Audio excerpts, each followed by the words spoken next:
Lonzo, the godfather of the West Coast. Now you know, with Dusty Vision on the side, we ride, taking you back to where legends came alive. From ruthless roots to the studio scene, classic tales that the world's never seen. Every Tuesday night we spark the heat. From 6 to 7, history on repeat.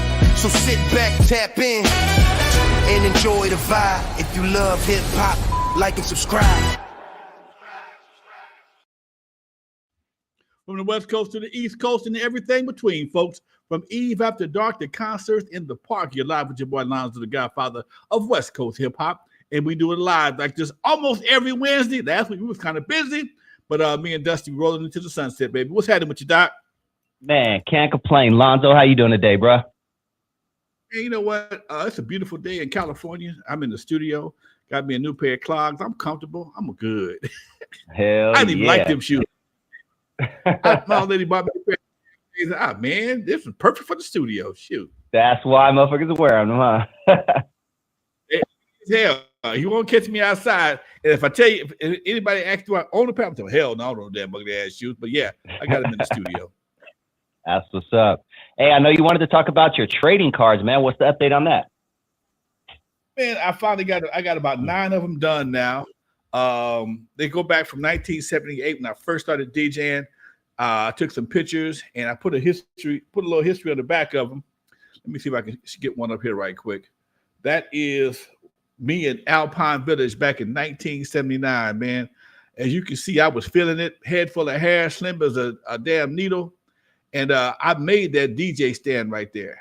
You know, that was before 1200s. I got 2 Sanyo belt drive turntables. And if you look closely, there's a switch in the middle of them. I had to make my own switch to turn them off because every time you move the arm, the damn turntable started moving. So this is how far back I go to this stuff, man. Wasn't no mixers, wasn't no Newmark, wasn't no Pioneer. This is Radio Shack, baby. This is all I had. Radio Shack and Sanyos. Damn. What went into making a DJ stand, Lonzo? What went into making a DJ stand? Metal Shop from Vanguard. Learning how to do things with your hands, man. We learned that at junior high school. They taught us how to do that. Work with wood and metal and print shop. We didn't have an electrical shop. We had a print shop and a wood shop and a metal shop.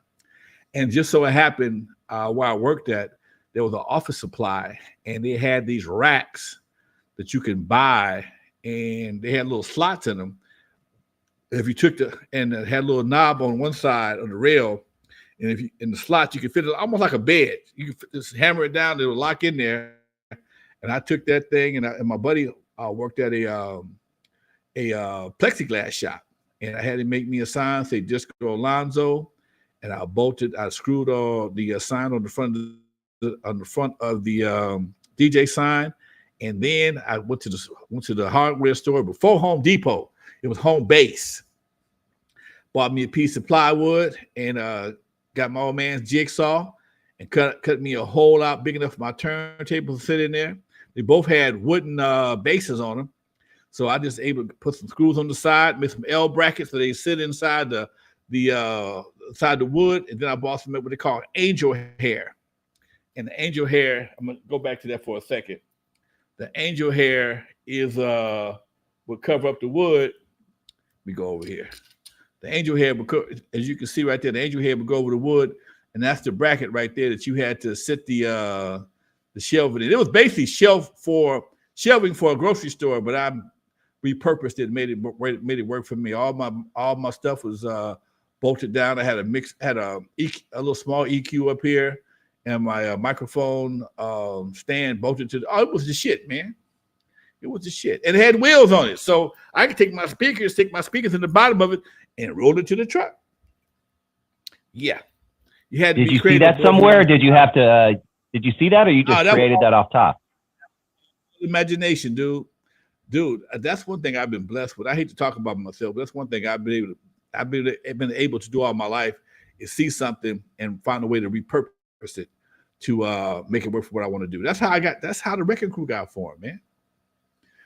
The Wreckin' Cru, I was never supposed to be. They told me either I got to be in the group or be in the office. I'm like, man, fuck that. Why I got to do the? Why I can't do both of them? Because they said, who is they and why are they in my business? Barry Gordy's not next to a temptation. What Barry Gordy got to do with me? What does Barry Gordy have to do with me?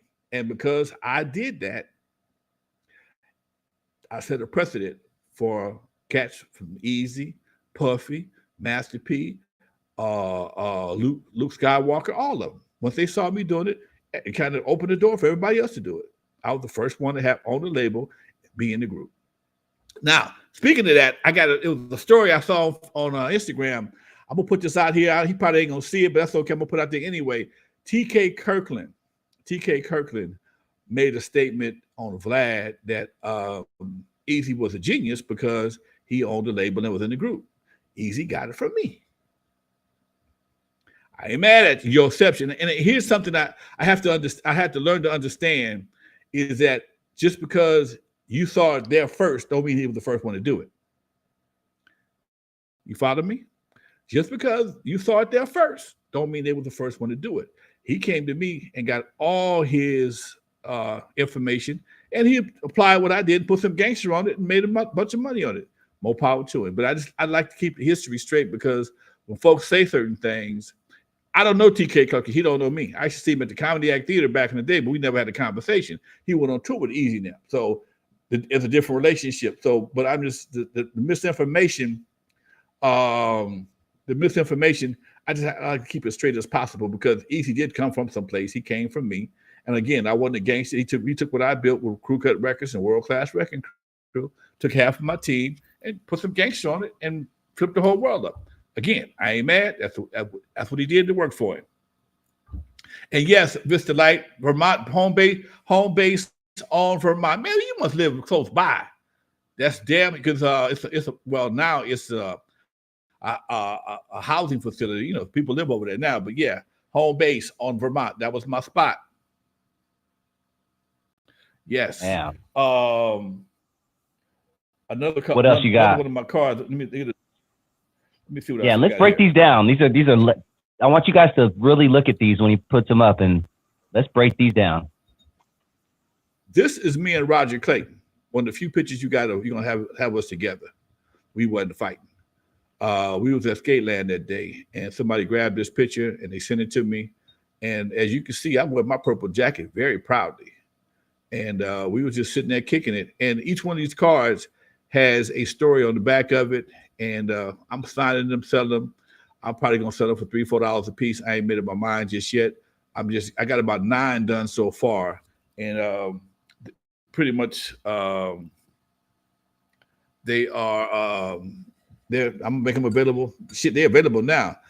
This right here in the 90s, Suge, Jay-Z, and what's his name out of Texas? Jay Prince attempted to do something that we had done in 1988, and that was form your own distribution company.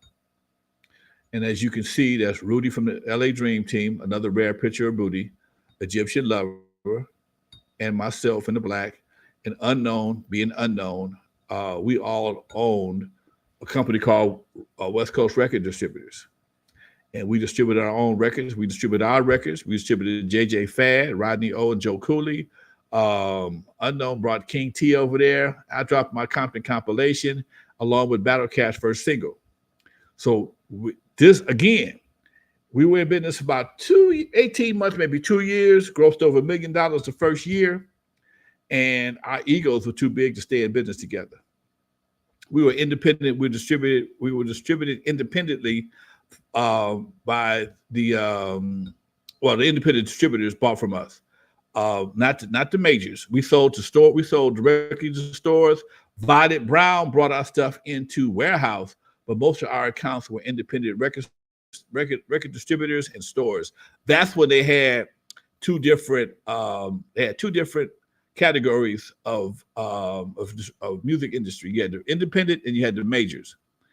Independent pretty much sold to guys like us, independent small labels, and the majors they sold to the big stores, Liquid Pizza, warehouse, and even VIP, but VIP bought from us also, which was a great thing. And then you got what we got next. This is real West Coast history right here. When Lonzo releases these, you guys gotta cop these. These are collector's items, and there's only going to be so many made. This is probably the three most significant people on West Coast hip hop: Greg Mack, myself, and Jerry Heller. Greg Mack and I started off. I brought Greg. Well, I ain't gonna say I brought him in. Greg was already doing radio in Texas. I just shut the Eve down, and he and I formed a alliance at Dudo's that was a monster. It was a monster. Nobody could fade us. Uncle Jam's Army was doing their thing, true enough, but we was unfadable. We worked every Friday and every Friday. In fact, at one time we had Dudo's on Friday and Eve on Saturday. Then we shut the Eve down. Then we had Dudo's on Friday and Skate Man on Saturday. So we was killing it. And when Jerry Heller came, Jerry Heller came around and picked up N.W.A, took him to the next level. But again, all three of us played a role in those guys getting their start. So that's why I say they're three of the most important men in West Coast hip hop. I need to do one for Violet Brown too. And that is World Class Wreckin' Cru. These are two pictures of World Class Wreckin' Cru. One on the 1983, we was broke as a joke. Look at my shirt drawn up. Dre had a little purple suit on. And again, people talk all that stuff. These are the artifacts of West Coast hip hop, baby. They don't get no deeper. I'm actually going through my photo albums and creating these doggone these cards. And again, there's a story on the back of each card. There's a story. And next time you saw us, we got a CBS deal. We was luxurious with jerry curls and fancy suits and ready to slay any woman that walked in our distance. And again, here's me and Afroman. Me and Afroman go back so far. It's ridiculous. Now you can see his natural when he met Big back then. I'm on I think I might be on the Nextel phone, but again, Afroman still come by the pad. When he's in LA, he'll stop by and holler at me. And that picture right there, I don't know, the last picture, he might have been here right after in the early, maybe 2015, something, 2016, something like that. Not long ago, but not recently, but still, it's he still stayed in contact. Battle Cat's card. As you can see, that's a young, slim Battle Cat, ready to go to war. Battle Cat toured with World Class Wreckin' Cru, along with the Uzi brothers, Richie Rich, and Mona Lisa. That's the four of us out front, and that was the Turn Off the Lights tour. Battle Cat, that white label you see in the middle was first single he ever did was with me. It's called DJ in Effect on Crew Cut Records, distributed by West Coast Record Distributors. Again, Battle Cat came to me. He was about 16 or 17 years old. Dre and them had just left, and he came in the studio. And Dre, there was no hard feelings when we broke up. Everybody was doing their thing. I was still touring. I knew Richie Rich. Richie Rich brought me Battle Cat. Me and Mona got together with Battle Cat and Richie Rich, got in the studio, went on the road, and started making us some money. But yeah, that is the beginning of Battle Cat. He was introduced to a drum machine here at my house. Dre taught him some things on the drum machine. He was already a bad DJ, but he hadn't had very much experience in the studio as of yet. And that's when he came here and joined the crew. And he toured with us for just one. We only had one tour. And that's another picture of young, slim Lonzo, pre-Jerry Curl, pre-natural. And this right here was 78, early 78, when I was on the Fake It Till You Make It tour. Okay. I'm at a club called the Blueberry Hill. I was trying to get on the turntables. They wouldn't let me on the turntables. So I just took a picture with the cameraman, took off my jacket and let him see my shirt because I'm a superstar DJ. And that was my get down back in the day, superstar DJ. And I got a picture of me in my hat and my helmet with light on it. I gotta get the picture edited so it can be a little more clear.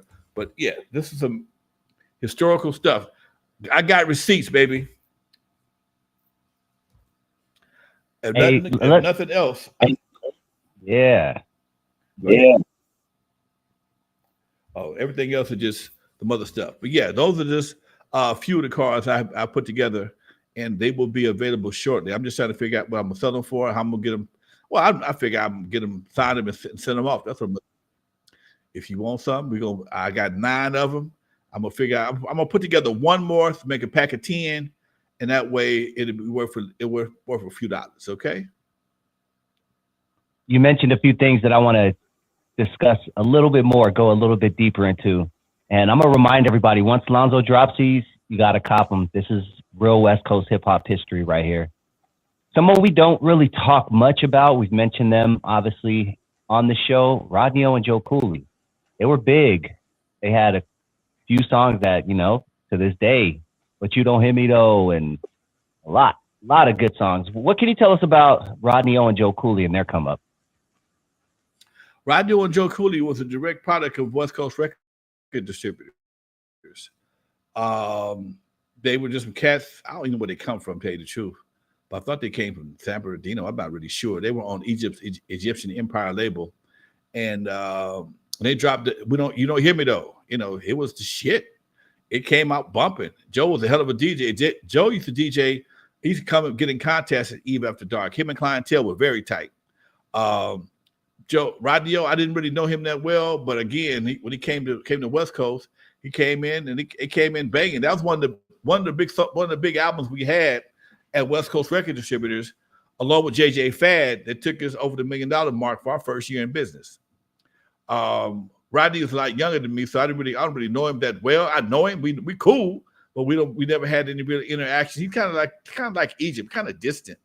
He don't do a lot of interviews. You don't see him on the interview. Don't do a lot of interviews.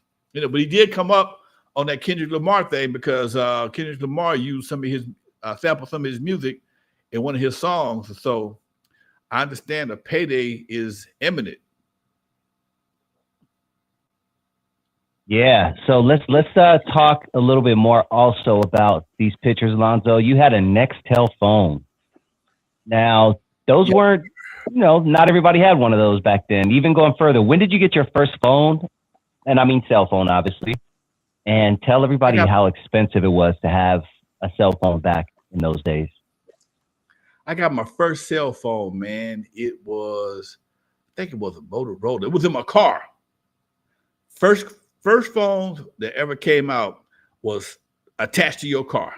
They had to cut a hole in your trunk or put an antenna on your roof. Usually they would cut a hole in your trunk because if they put the antenna on the side, somebody go snatch it off. Okay. I had a BMW 635. I had a 1985 BMW 635, clean, like Hawk. Nobody know who a man called Hawk is. I'm sorry. But anyway, it was a super clean BMW. Bought it for my birthday. Cost me $1,500. $1,500 with installation.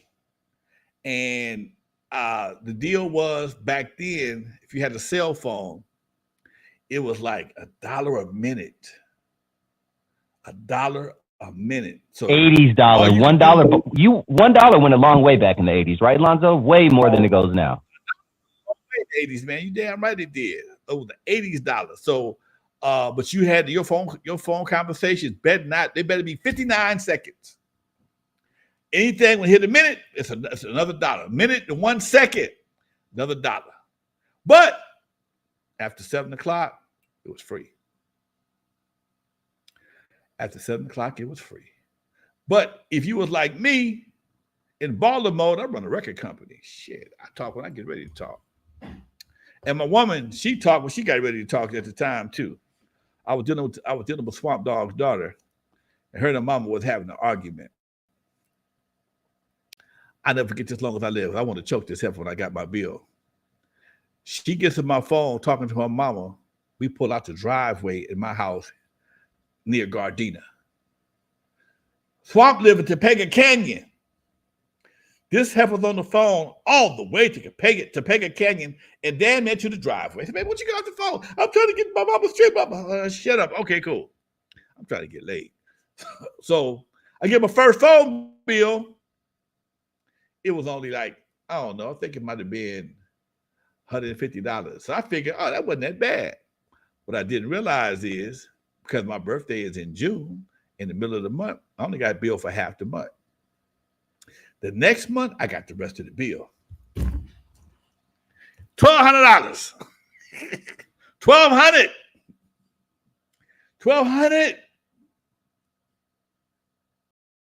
Don't ever touch my phone again. Don't you ever touch my phone again. $1,200. And after that, I'm nah, dude. And then the miracle happened.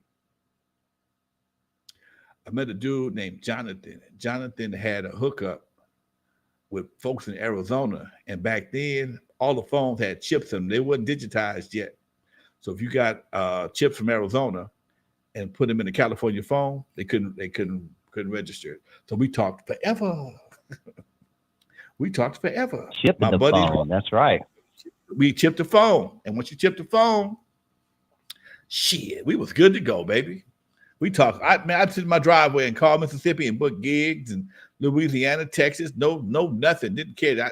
You had to sit in the car to make the phone call, but it was free. So I got me a little yellow pad and I started making phone calls right there in the driveway. Didn't give a damn. So yeah, Doc, that's what it was. That's what it was like. Then you had, not to mention, even then you still had your beeper, because the concept was have somebody beep you. You get to a phone, you get to a house phone or a pay phone and return the beep. Well, now you got a beeper, especially if you had the beeper with the texting beeper. Oh, that was the shit. But then a lot of people that had the regular beepers, and you call the number back. What's up? Cool, bye. That was the phone call. Yo, it better be, if you don't put a 911, I ain't calling you back. These are just some of the hustle moves you had to have back in the 80s to survive. And then they finally got the first phone, the brick. I'm gonna do a card of me sitting on the hood of my Cadillac, or my buddy's Cadillac. In fact, Fila Al called me the other day just to holler at me. I was sitting in front of Fila Al's Cadillac and with my brick phone, my gloves on, looking pimpish. Yes, sir. That's gonna be my next card. I just thought about it. That's gonna be the next card. Go for it, folks. Something else you mentioned, Lonzo, which is a big statement. You said Jerry Heller is, quote, one of the top 3 influential people in West Coast hip hop. Yeah. Can you dive a little bit more into that? Well, you got to understand, Jerry Heller was one of the few guys that had any interstate experience when it comes to music business. I'm local as hell. I'm local. I'm the king of LA, Compton, this area around here, South Central LA. I don't know nobody, although I've knocked on doors when I was doing my bootlegs, trying to get in place. I didn't know anybody. I didn't have any relationships to take anybody to, including World Class Wreckin' Crew. The one deal I got for World Class Wreckin' Crew, they came to us like headhunters. And Jerry was around, but he wasn't my manager at the time. But because Jerry had worked as an agent for Happy Waters or one of these cats back in New York, he managed other acts. Like he worked with Elton John and some other folks, Joan Armatrading, whatever her name is, some other folks. He had experience. He had relationships. So when N.W.A came around, he used to always be around Michel'le, and he managed Rudy LA Dream Team. Well, him and his partner managed LA Dream Team. Jerry had a partner named Maury Alexander. He managed LA Dream Team, and Maury had a bad reputation. So Jerry would kind of work with us more. And then Jerry, they still was partnership, but my contact was always Jerry. And I never forget what Etta James told me. Etta James always had some kind of crazy saying she would say when she wanted to make a point. She said, I said, well, I don't work with Maury. She told me, first of all, she warned me about Maury. Hey, he gonna get you. He ain't right. Blah blah blah blah blah. I said, well, I work with his partner Jerry. He says, well, if you lay down with dogs, you're gonna get fleas, huh? If you lay down with dogs, you're gonna get fleas. It means whatever one do, other gonna do too. And I told Jerry what I told him. I told him what she said. He was pissed. Maury was pissed. But hey, man, I'm gonna keep it 100. If I can't mess with you, I'm not gonna mess with you. And I gave him a shot, but he did not. He didn't do my CBS deal because by that time I was pretty abreast of what was happening. I had a lawyer, pretty good lawyer, and he hand carried me through the deal. We made money. Everything was good, and I saved $20,000 for World Class Wrecking Crew. But Jerry didn't like that. He didn't care for that because now you got somebody that got his own goddamn sense, And shortly after that, when Jerry saved us, when he found us the union money, everybody was talking how great he was. Dre was talking about him how great. Yellow was talking about how great he was, and then that sparked Eric's curiosity to want to meet Jerry, and Jerry wasn't meeting nobody. But because Jerry had a relationship with Brian Turner over at Priority Records, and at that time, Brian's biggest hit was the California Raisins. Let that sink in for a minute. His biggest hit before N.W.A. with California Raisins. Now they had gotten Egypt a deal over there, a small deal, but it wasn't all that great. But it was a deal. And then they took N.W.A. over to Priority, and it was a very reluctant situation. But now, as you can see, the reluctance turned into success. He took a gamble and it won. But again, I didn't know Brian Turner. I met Brian Turner later. But even at that time, who am I? If I say this all the time, Lonzo, black man from Compton, could not have been the one to take N.W.A. to anybody.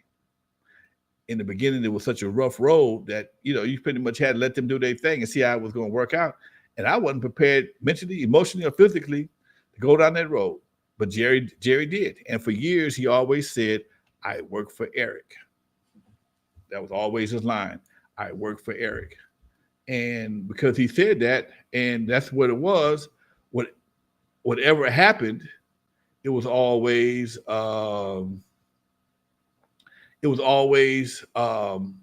Eric's decision and not Jerry's. And it wasn't until later on when things got a little bit better, and that's when they became more involved in Ruthless Records. But again, he had the connections. He had New York relationships. He had local relationships, and they took a chance, and it worked for him. All right, we're about halfway through the show, so let's remind everybody to hit that like button. If you have not already, please hit that like button. It really, really helps out the program. It lets YouTube know that we exist. And if this is your first time joining the channel, you like what you hear, hit that subscribe button. You are tuned in to the only place where you are going to get the real history of West Coast hip hop, N.W.A. stories with Alonzo. Make sure you smash that subscribe button if you are enjoying everything you are listening to.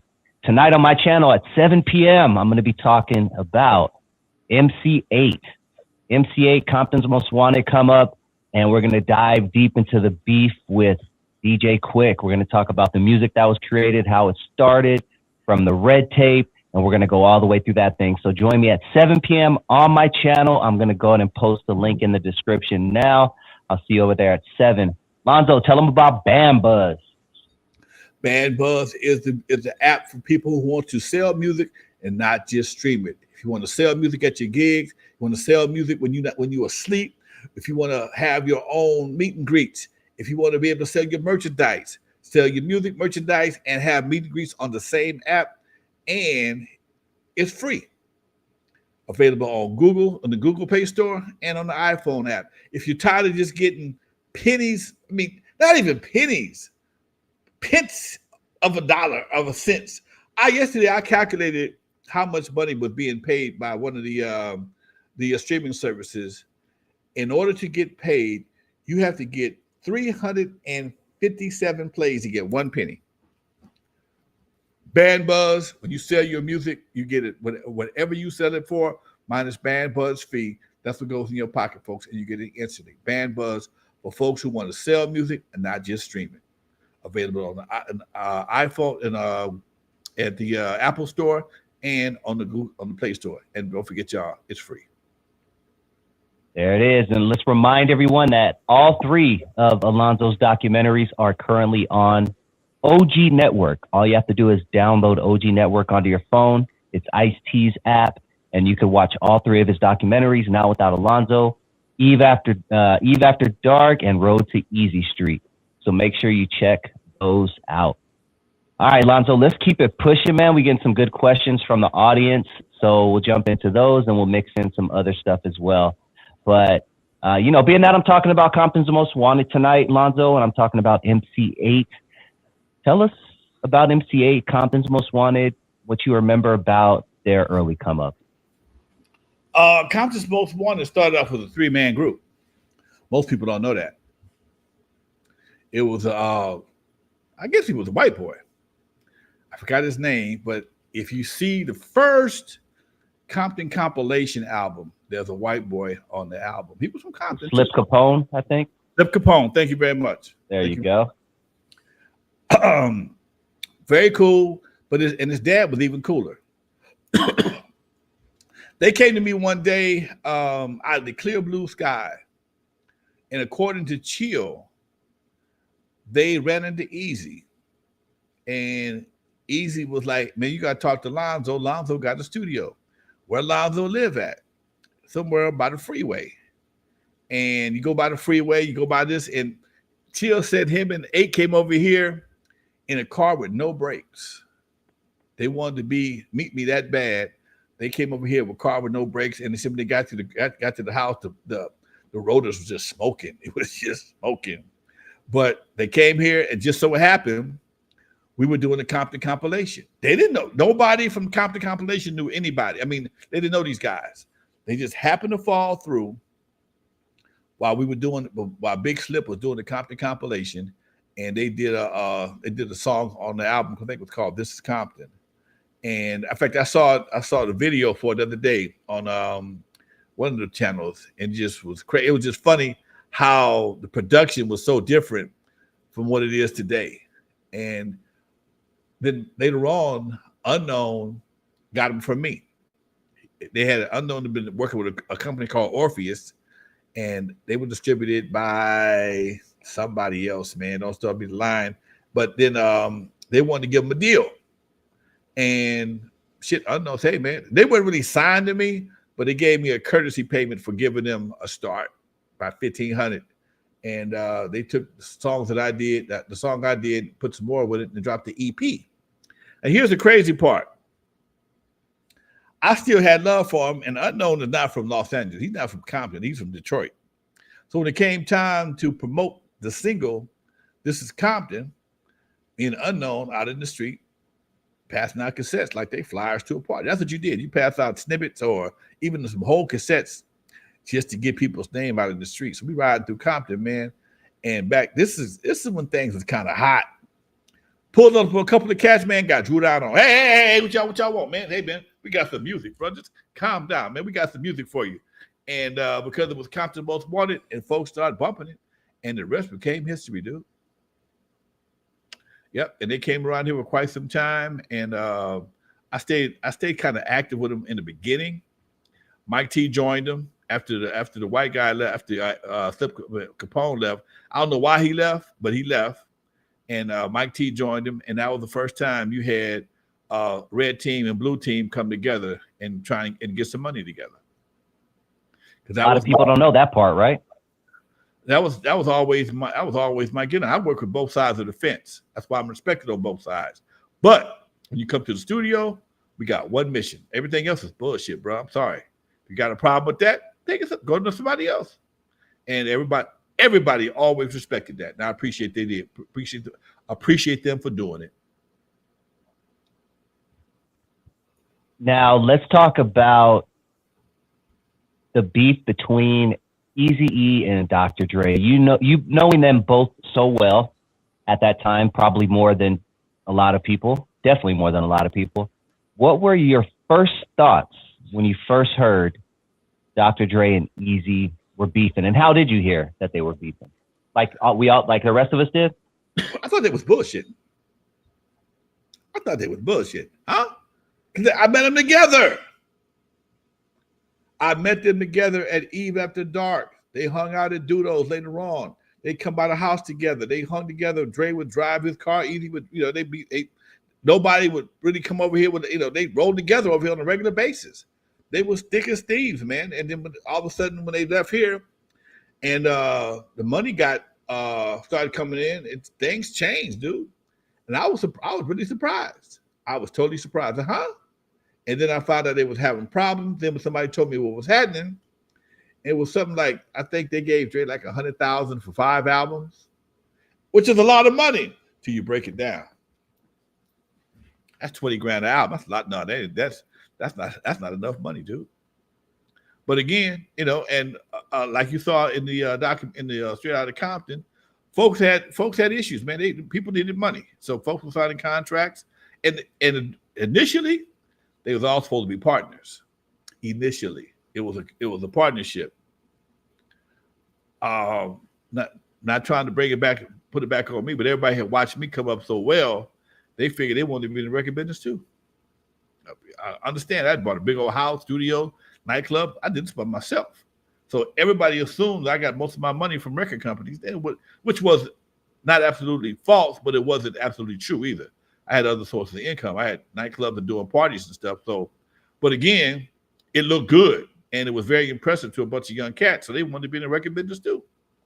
And that was the initial deal for them to all own Ruthless Records collectively, but it never happened. And when the money started getting divided, and that's when the Jerry Heller effect came in, because the way it was structured, according to what I was told, and if I'm wrong, y'all can correct me in the chat room, Jerry managed everything. He managed Ruthless. He managed each individual act collectively. And so every time somebody got a check, money was paid, 20% was dropped every time. 20% was dropped. And then there was no outside negotiations and very little ownership out of publishing or writers. So that was always the issue. So yeah, man, that's what on one end, it was a great situation. Then all of a sudden it shifted up, and that's how you got what you got. Now, you and Eazy talked often back then. Do you remember any conversations where he brought up his situations with Dre? Not a whole lot. Eazy was probably pretty close to the cuff guy, and he would make jokes, but it never would. It never did. We never did get into any details. Man, he just wanted to pay, man. He would leave it like that. He left it very vague, very vague. He got what he wanted. He got what he signed for. He got what he asked for. If that's the case, I don't know. That's what I'm saying. I don't want to put nothing on record that I can't verify 100%. But the word was he got what he asked for. Okay, and so with that being said, I kind of left it alone, Doc. All right. So like the rest of us, great music. We enjoyed the music that came out of it. I was a big fan back then. Peak of hip hop for me. So we see F with Dre Day, and we hear, Snoop and Dre talking about Eazy. They have people in their videos who portray them, and then you have Real Mother F and G's, Eazy E's version, and you have, him portraying people. And what did you think as a, knowing you were behind the scenes, but what did you think as someone, I'm assuming enjoyed good music and enjoyed those songs when you first heard those two songs? Which one? Real City G's? Yeah, so F with Dre Day, which is the one which was his second single after G Thing, where they were dissing Eazy E, and 2 Live Crew, but a lot of it was Eazy E, and then Real Mother F and G's. What were your thoughts when you heard them just going back and forth on music? I thought it was another way to get paid, man, because one thing about hip hop, beef paid big money. They've been beefing since Roxanne. Real Roxanne. Beefs always made money. LL Cool J and Cool Mo D Real Roxanne versus Roxanne Shante.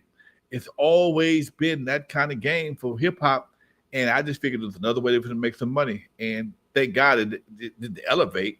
I never heard never heard of them going to blows or anything like that. Because I always felt they still had love for each other.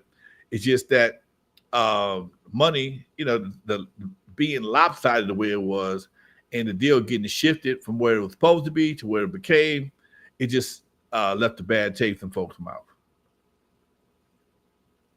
And you mentioned it, but this is official, according to all records, that the first widely recognized rap diss song is generally credited to be Roxanne Shantae's 1984 track, Roxanne's Revenge. Just amazes me that in a world full of men, when it comes to hip hop, that a female releases the first diss song ever in recorded history. Yeah, I understand it was rightfully so. I mean, because the real Roxanne, she was backed by full force, and she was fine. She was fine, Puerto Rican girl, and Roxanne Shante is cute, but she ain't real Roxanne. So she started getting notoriety, and it just kind of she couldn't. The real Roxanne could not rap nowhere near Roxanne Shante. That's not going to happen.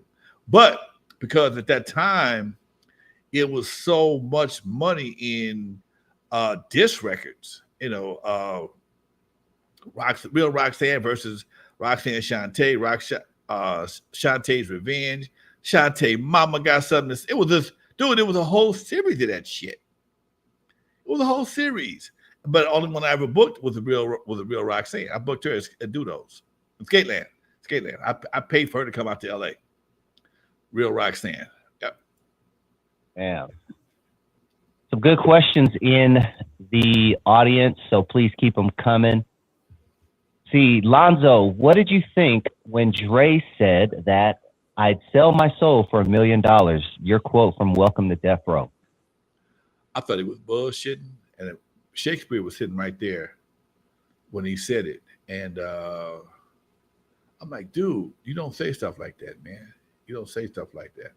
And he said it even more with conviction. And I'm like, dude, man, it was like, I never heard anybody say that before in my life, all my life. I never heard anybody say that before in my life. And I just thought it was interesting, dude. I can't say that his success came from that. I'm not gonna say that, but it's damn sure interesting. Someone said, Lonzo, happy belated birthday to the Eve After Dark, June 22nd, 1979. The Eve is 47 years old. Let's rewind the times. All right, about a week after your birthday, 1979, Lonzo. Talk to us about the day the Eve After Dark opened up. Opened on a Friday, man. I think it opened on a Friday. And we used to do Alpine Village only on Fridays. And everybody hung up posters, passed out flyers, and it was slow. It was slow. We might have had 40 people show up, man. And the Eve is a big open space. And 40 people, that's like giving a whale a tic-tac. It ain't gonna do nothing. I was scared. I didn't think I was gonna make it, dude. I didn't think we were gonna make it. We played. We did what we was gonna do. People had a good time, but the money was light. But we had enough money to pay Jeffy. That was the main thing. But then we had Saturday night right behind us. And that was the first time we'd ever done that before. Nobody ever had back-to-back parties like Eve After Dark did. And we did better Saturday night, but it still wasn't enough. But it was enough to pay Jeffy and buy some posters. Couldn't pay no bills. And it just was, for me, it didn't register what we were doing at that time. Because again, I'm 22 years old. I got my girl on the front door. You know, I'm clean. I'm at this time. I'm suited and booted at EIHT After Dark. I'm fresh out of Kenny's shoes, the Kenny shoe program. So I'm wearing ties and shit. I'm playing the D role of a manager. I'm running my own shit. Unknown doing the same thing, and it was me, Unknown, Elegant Elston, who was a buddy of mine. He started DJing again. Sweet Ron, and Dr. Rock and Billy T. That was the DJs, EIHT After Dark back then. And I'm the only one that had any real experience. So I kind of held it down, but everybody had a chance to spin because it was cool. We had to work. We had to go out there and dance with people to keep the party going. I had to dance with the girls, keep it going. Just keep this. It was trying to keep it pumped up, so people would talk about it. And like I said, man, it went like that for the first 2 or 3 months. That's what it was like. It was okay. It wasn't enough to do no major shit. But the biggest thing about the E for me was I could leave my equipment there. I didn't have to haul that shit. I think I hauled it down the first night, brought it back the second night. And I asked Jeffy, could I leave it up there? He told me, yeah. And that was, as a mobile DJ turned club owner, that was a big plus right there. That was a big plus. And man, shit, dude, after that was June, July, August, September, that's when Cameo came through. And everything changed from that point on. Strictly Funk says, Lonzo, how good was the Florentine Gardens Club back in the day? Did you ever DJ there? Never DJ there, but I went there a few times as World Class Wrecking Crew. Florentine Gardens is one of them spots you had to fight women off with fly swatters because they come at your ass. They coming. It was huge. Huge. I was there when Caesar was there. Caesar, big white dude. He had it going on like nobody's business. The Florentine Gardens was like Studio 54 for LA. Huge. Mostly Latino crowd, mixed crowd, but mostly Latino crowd. And they love some World Class Wrecking Crew. They love World Class Wrecking Crew. So yeah, when I got there, I never DJ'd there, but we went there, performed a couple of times, did some walkthroughs, did a couple of gigs there, and it just was your shit. The building is still there. I don't know they ain't doing no dances no more, but yeah, the building is still there. I don't know what it is right now, but back then it was probably the biggest club in LA. That and Paradise. Paradise was a monster, but Paradise was a gay club during the weekends. And only on Thursdays, they let the black folks have it. Earlier, you mentioned Violet Brown. Talk to us about Violet Brown. And for anyone who doesn't follow the channel regularly, I posted a Violet Brown interview just a few days ago. So it's ironic that you're mentioning her name. Very important in West Coast hip hop. But talk to us about Violet Brown. First of all, she's a white lady, and you mentioned her as one of the most influential people in West Coast hip hop. Can you talk to us about that? Yeah. Violet was the buyer for for Warehouse Records. Warehouse was a chain of records, one of the biggest chains in California, and one of the, I think, the top 3 chains in the country. And they didn't buy from independents, and we were independents. And Violet was the one that convinced them to start buying our records and bring them into the stores. And up until then, we only could buy them at VIP, mom and pop stores, stuff like that. And when Violet gave us the green light, everybody's life changed. Because now you're selling thousands a week as opposed to just a couple of hundred. And we all loved her. We still do. We all got nothing but love for Violet. She's been one of the sweethearts of the industry. And little short white lady, cool as a fan. And she hit me up on my birthday. And I called her the godmother of West Coast hip hop because she was there for everybody. And, she was the godmother of hip hop, not just West Coast, but everybody. She brought everybody's stuff in. She started with us first, but she brought everybody in to the West Coast. And here's the crazy part: the warehouse main office was damn near across the street from Alpine Village. So all that area right there was pretty significant when it came to West Coast hip hop. You got up on the same off ramp that you had to go to get to Alpine Village, warehouse, and Audio Achievements. It was all in the same basic area. Lonzo, someone says, Lonzo, how many fights did girls have over you at the Eve? Player. I don't know how many they had, but I remember one night, boy, it was not good. And it was my girls fighting. Damn. How much time we got? We got time for a quick story, folks. It was a Thursday night. I was just starting to do Michel'le Exotic. And on Michel'le Exotic night, you went extra clean because you might you might come up on something, right? And one of my girls didn't have a ride home. She worked for me on Thursdays, but she needed a ride home. My girl, who I lived with, they all was cool, but my girl was super jealous. I didn't know how jealous she was to this night. So I'm crossing the street to take the other girl home, and then my girl pulled up on her and put her hands out like this, and we were parked by the gas station across the street from the club, and I thought she had a gun. She had mace, okay? The guy in the gas station also thought she had a gun. The mace was empty. So the girl I'm taking to the house jumped out the car, and they fight. They get there, boy. They got hair and draws. It's going down. And when homeboy called the police, the helicopter showed up first.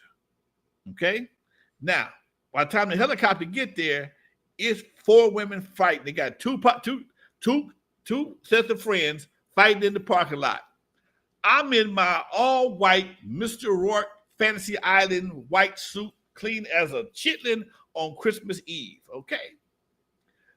But by the time we got the fight broke up, get the girls in the car, here come the police, the sheriff, hit the corner. Whoop, whoop, whoop, whoop, whoop. The club had just let out.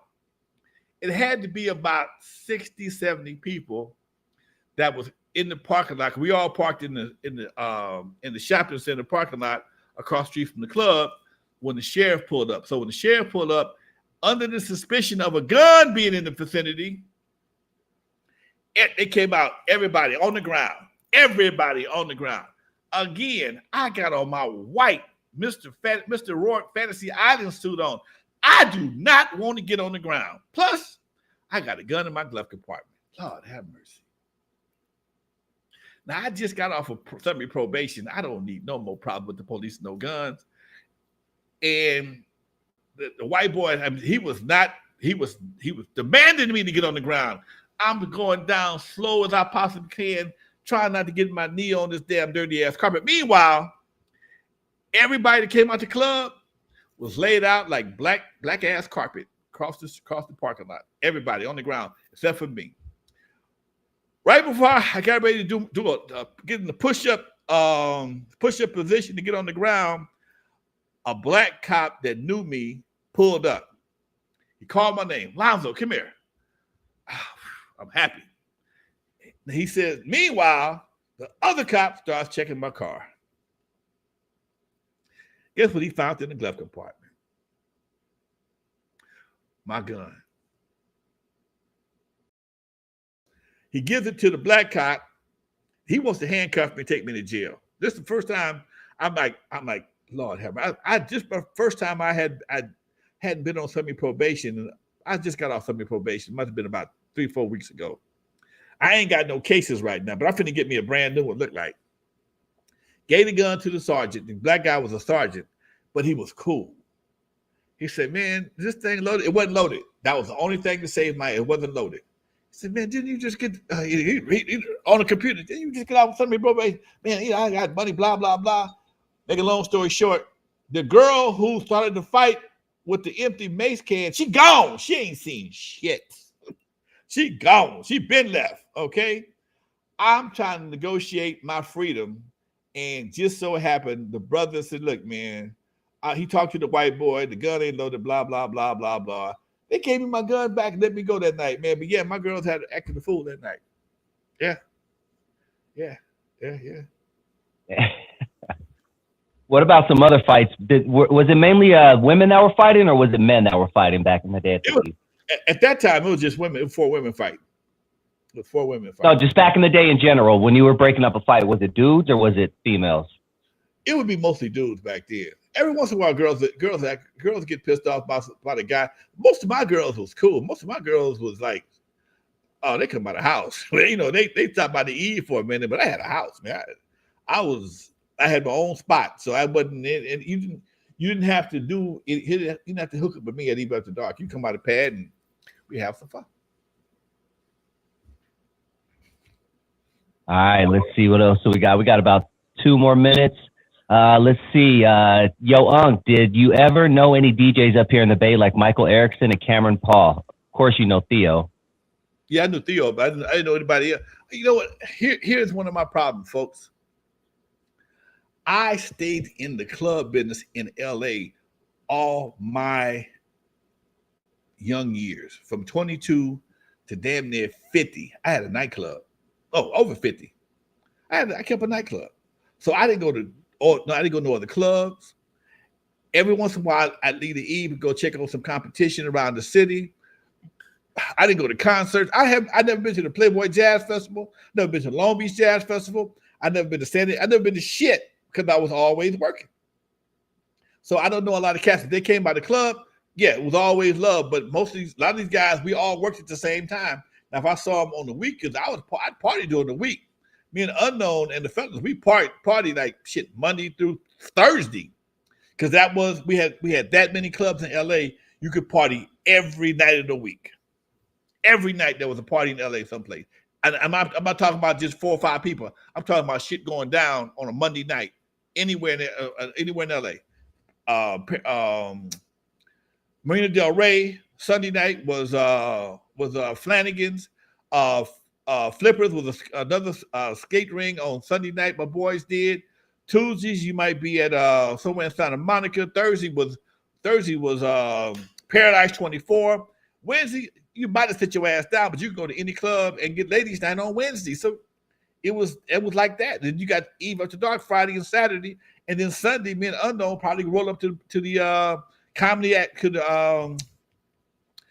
store and watch a young Eddie Murphy, a young Jay Leno, a broke ass Richard. I'm talking about broke. Everybody broke. Anybody got no money. Arsenio Hall, all the Wayans. Well, you couldn't get the only one get in was Keenan at that time. But yeah, that was LA was a different place that became entertainment. We did every night, man.